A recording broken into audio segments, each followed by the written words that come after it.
The Batman Arkham games saved modern superhero gaming. I mean, before the games, superhero games weren't bad by any means, but when you compare them to AAA genres such as shooting games and role-playing games, they were just so small in comparison. And it's not to say that other superhero games didn't help to get us there, or they weren't astray from our childhoods, but nowadays, you're comparing superhero games to the Arkham games. They made a huge name for the genre and helped to jump them on the map. This video is going to discuss how it revolutionized superhero games. So to start, let's just talk about other superhero games that are revolutionary in their own right. Keep in mind that there's a lot of superhero games that are really good, but I can't talk about all of them or else the video would be extremely long. So let's get some of the really good superhero games in there as a comparison. The first, Spider-Man 2. Spider-Man 2 was extremely revolutionary for its time, probably being one of the first open-world real superhero games, innovating the Spider-Man genre from the web-swinging to free-roaming, but most importantly, in my opinion, bringing an introductory free-flow combat system into the genre, which I'll get into later. Another superhero game that came out before the Arkham games was Marvel Ultimate Alliance. I bring this game up because this is yet another classic superhero game that people loved playing, and you can play this with your friends, which is a huge advantage. This game helped to bring the whole action element of the genre out, and garnered a lot of fans with the series. Now, I can go on forever about other games, but the main gist of it is that superhero games were fun, but they were around the era where there was a ton of movie licensed games, and while some were good, some were just terrible, right? So the genre was shaky and inconsistent at this point. And I know games like Marvel Ultimate Alliance, like I talked about, were movie licensed, but it still helps to get my point across that superhero games were good, but just not as groundbreaking as we wish them to be.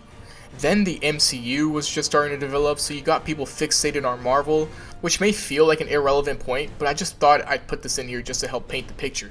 Then, in 2009, seemingly out of nowhere, Batman Arkham Asylum came out. Literally out of nowhere. And this single-handedly saved superhero video games. Everything from its combat to its stealth to its progression to the story to the phenomenal voice acting to the graphics at the time, everything was such high quality. It was on a level we've never seen before to that degree in the genre. It was mind-boggling. We had good superhero games in the past before this, great even. Games we loved, games that I loved. But Batman Arkham Asylum really just revolutionized the entire genre and showed us what superhero games could actually be. The last superhero game before this, and I could be wrong, was Iron Man in 2008, which was a movie license game for the movie, obviously. Nobody even batted an eye when the game came out because that's how superhero games were back then. You make a movie and then you drop a movie licensed video game, for the most part. Like, yeah, they were cool, and people have fond memories of it, and they were enjoyable, for sure. But from a production and quality standpoint, nobody was doing what Batman Arkham Asylum was doing at the time. Let's talk about what made it so revolutionary. So to start off, we got the combat. The combat system from Batman Arkham Asylum was extremely fluid and satisfying, yet at the same time very intuitive.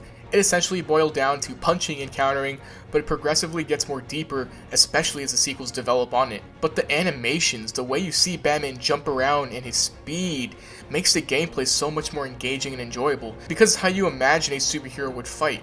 Spider-Man 2 started the whole system with being able to counter and kind of having a free-flow combat system, but Arkham Asylum perfected it and brought it up to the highest degree with its production value.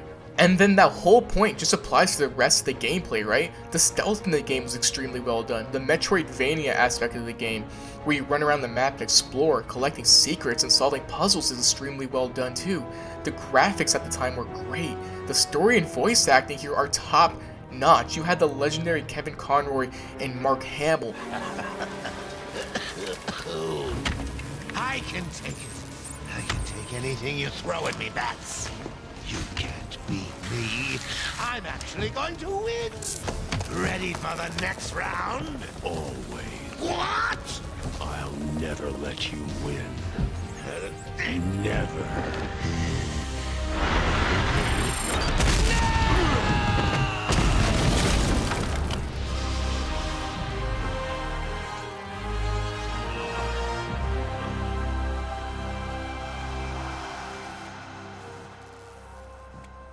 Everything you needed for the game to be a success was there, and they delivered. This leads into my next point, which is the production value of the game. This game just felt like so much money and time was just put into it.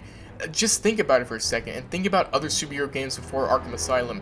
They didn't have the higher production value, or the time and effort put into it compared to the Arkham games. And then after that, the production value of the games and marketing just got better and better, solidifying the AAA status that the games have achieved. I mean, come on, just look at this reveal trailer for Arkham Origins.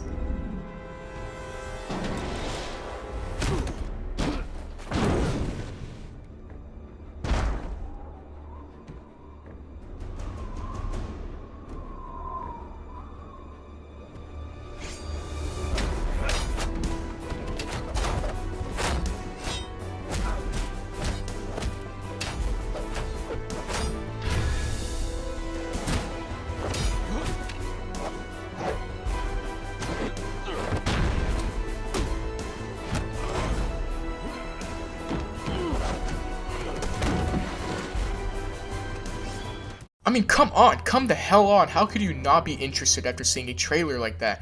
The game set the blueprint for the modern superhero game, and that is a fact. Not an opinion, but a straight up fact.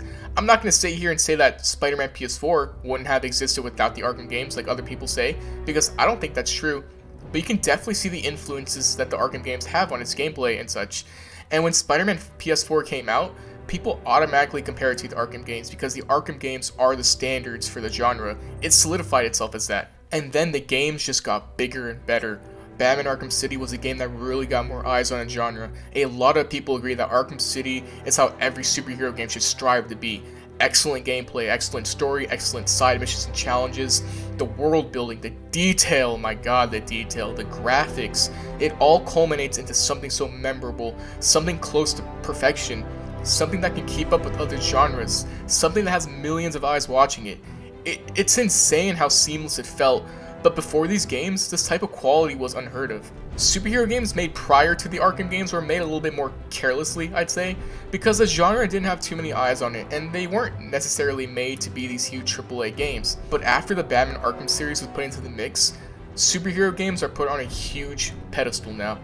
Think of games like the Avengers game that came out that got negative reception, right? Superhero games don't get passes anymore like they used to. The bar has been established and it's extremely high. And it's not just that, but the influence the games have. So many channels are dedicated to the Arkham games. People you may not expect that know about the games do, and it helped to develop a big community with superheroes in general. The games being filled with so much love and attention to the detail just adds to the fact of how much care was put into these games. They weren't just cash grabs. Each entry to the series brought something new. So much detail and effort was put in.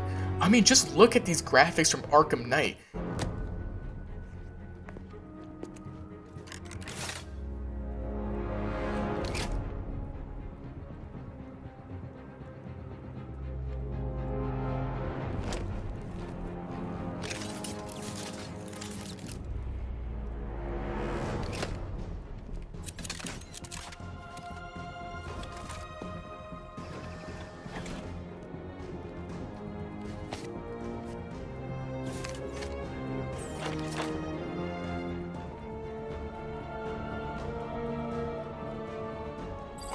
This game is nearly a decade old. Like, it's actually insane.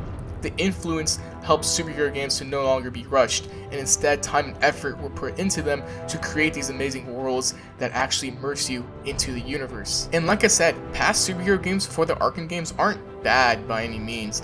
I loved all the superhero games I played, and they're some of my fondest memories from my childhood. Games like Marvel Nemesis and Ultimate Spider-Man were fantastic. I loved them. But the Arkham games proved just how much we were missing out on, and it's generally agreed upon that the Arkham games have solidified their spot as the standard on what a superhero game should be. It's amazing to see, and it makes you thankful since now, all superhero games coming out have an expectation of that high standard, and it makes the players and fans of these characters so much more excited, and we can thank the Arkham games for that. There's not much else to say beyond that point. You let me know what you think. Please make sure to leave a like, comment, share, all that stuff.